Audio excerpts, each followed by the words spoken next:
Salut à tous, j'espère que vous allez bien. On se retrouve aujourd'hui pour une nouvelle vidéo. On va parler du match entre le FC Barcelone et le Paris Saint-Germain qui aura lieu demain. Sans oublier les rumeurs mercato qui vont entourer les prochaines semaines, les prochains mois du FC Barcelone.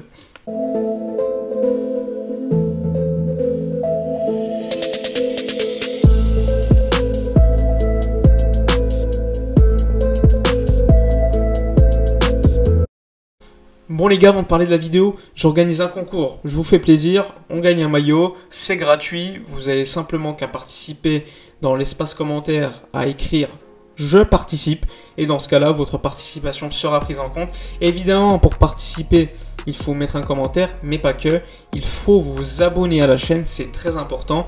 Et dans quelques jours, je ferai un tirage au sort. Le gagnant sera, il sera annoncé dans l'espace communauté de ma page YouTube et ensuite on communiquera avec le gagnant directement et espérons pour vous que vous gagnez ce maillot. Évidemment, le concours il est en partenariat avec le site que vous voyez dans la description, un site qui vend énormément de maillots et dans le cas de ce concours, le gagnant pourra choisir le maillot qu'il veut. Donc les gars, profitez-en pour participer. Alors on va tout d'abord commencer par les rumeurs mercato. Elles concernent notamment Kun Agüero et David Alaba. Commençons par l'attaquant argentin. Vous le savez, il est en fin de contrat au mois de juin. Donc Manchester City ne semble pas vouloir le prolonger.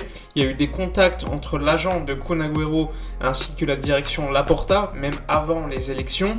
Et éventuellement, Kun Agüero pourrait venir au FC Barcelone à 0 €.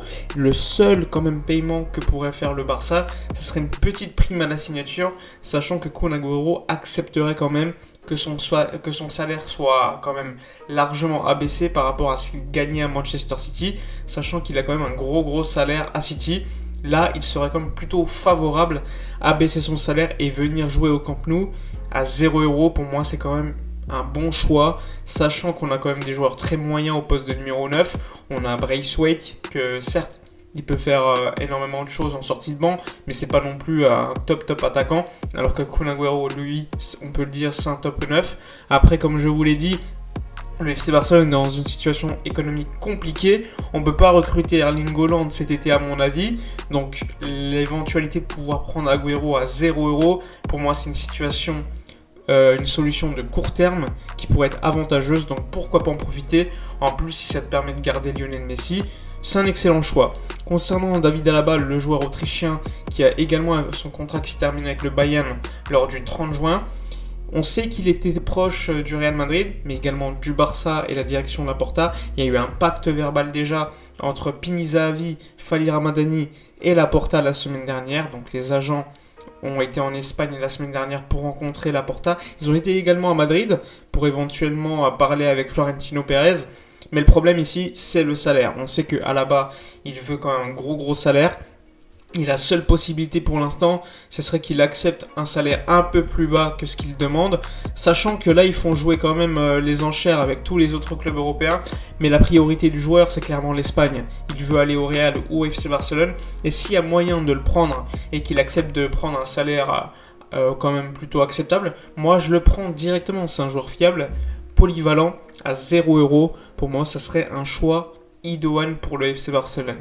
En tout cas, on va suivre ces dossiers avec énormément d'intérêt parce qu'au niveau finance, on ne peut pas mettre énormément d'argent sur les transferts cet été. Donc recruter des joueurs aussi forts, aussi fiables à un prix aussi bas, pour moi, ça serait quand même un choix super intéressant de la part de la direction Laporta. Mais on va suivre cela.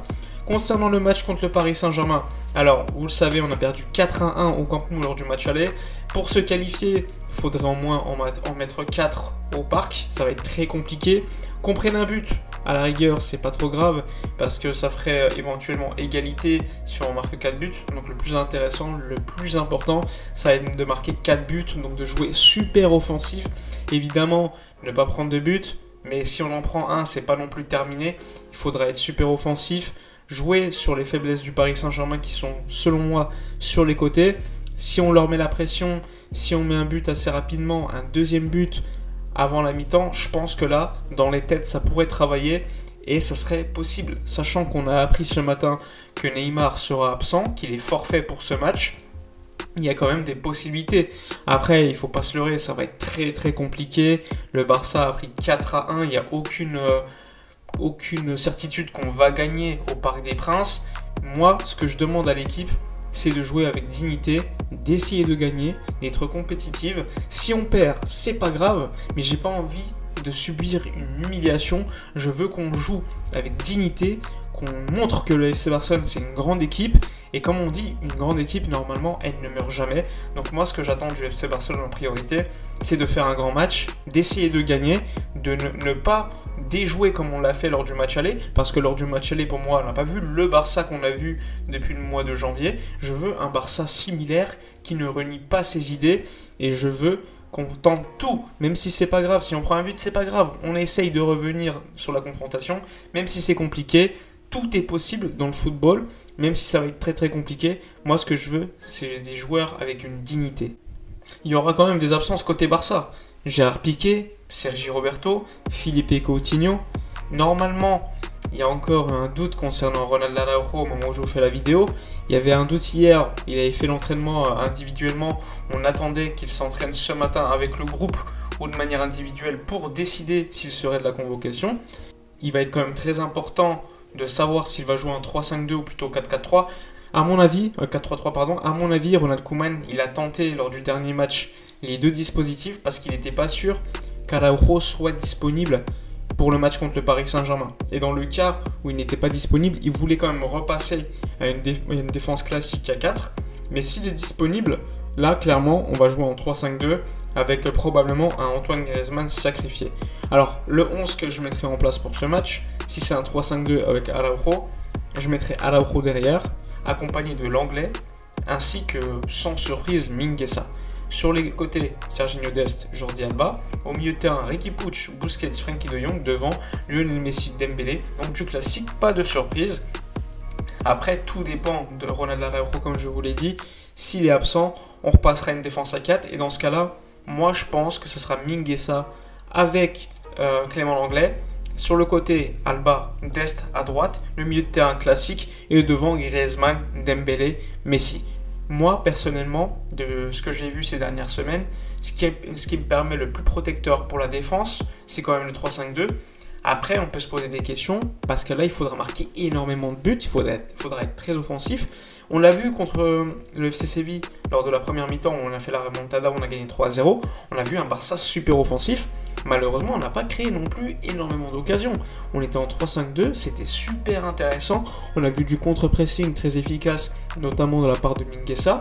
Et moi, c'est ce que j'attends contre le Paris Saint-Germain. Même si ça va être très compliqué, il faut tout tenter. Et franchement, on n'a rien à perdre. On a perdu 4-1. Au pire, si on perd, c'est pas grave. Mais au moins, il faut essayer.